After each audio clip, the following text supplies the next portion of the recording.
Alhamdulillah wa syukurillah. Berapa banyak orang-orang yang telah memiliki sesuatu untuk mendapatkan derajat yang tertinggi di hadapan Allah. Derajat itu yang dimiliki para anbiya. Derajat itu yang dimiliki para sahabat Nabi. Derajat itu dimiliki orang-orang yang ahli ibadah di tengah malam. Maka cepat orang tersebut diangkat derajatnya menjadi wali Allah. Secara apa? Secara qiyamul lail, bangun malam. Bangun malam, sedangkan orang-orang pada tidur. Sedangkan kita bangun di tengah malam. Allah tidak pernah tidur dan melihat hambanya ketika dia melaksanakan sholat di tengah malam. Itu doa yang paling mustajab dan cepat dikabulkan oleh Allah. Sehingga banyak orang-orang soleh itu senang bangun malam. Ya. Karena bangun malam ini menenangkan jiwa. Bangun malam ini menenteramkan hati, membersihkan ruh dari yang kotor, menjadi dekat kepada Allah Subhanahu wa taala, menjadi tambah cinta kepada siapa? Baginda Muhammad SAW. Sehingga salah satu orang yang beriman kepada Allah, salah satu min wali Allah Subhanahu wa taala yang telah ditulis dalam kitab Nasihat Diniyah, di dalam hadis Nabi Muhammad SAW, alaikum bi qiyamul lail walau raka'ah. Hendaklah kalian bangun salat malam walaupun satu rakaat. Tidak mampu aku melaksanakan satu rakaat, tidak bisa aku melaksanakan satu rakaat, ya cukup bangun malam saja zikir.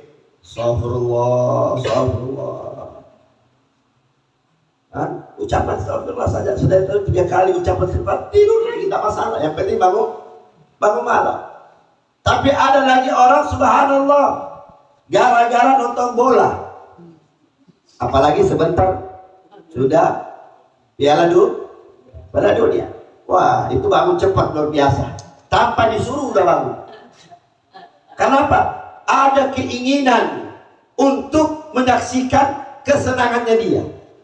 Ada keinginan untuk mendapatkan kepuasan untuk dirinya, sehingga sesuatu yang tidak ada manfaatnya dia dapat bangun malam, seandainya digunakan untuk sujud kepada Allah atau berzikir kepada Allah, insya Allah akan menjadi ketenangan jiwanya, bahagianya ke dunia dan akhirat.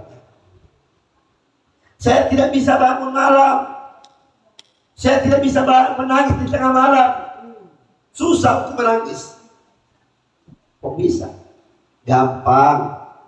Ulama kita sudah menjelaskan bahwa apabila kita susah menangis ketika kita sujud kepada Allah atau baca Quran, susah mengeluarkan air mata, maka ingatlah dosa-dosa kita pernah yang kita lakukan, kecil ataupun yang besar, pasti akan menangis. Bagaimana dengan seorang hamba Allah yang ahli maksiat dulunya? Dulunya Masya Allah, dosa kecil sampai dosa besar dilakukan oleh beliau, sehingga menjadi awliya Allah, bertobat kepada Allah. Dia datang kepada siapa? Al-Imam Hasan Al-Basri. Wahai Imam, aku seorang pendosa yang melakukan 10 dosa maksiat. Tidak ada dosa yang tidak kulakukan, semua kulakukan. Apakah ada ampunan dari Allah untuk saya? Apa kata Imam Hasan Al-Basri? Semua dosamu yang kau lakukan, dosa apa saja yang kau perbuat, kecil besarnya Allah ampuni dosa-dosanya.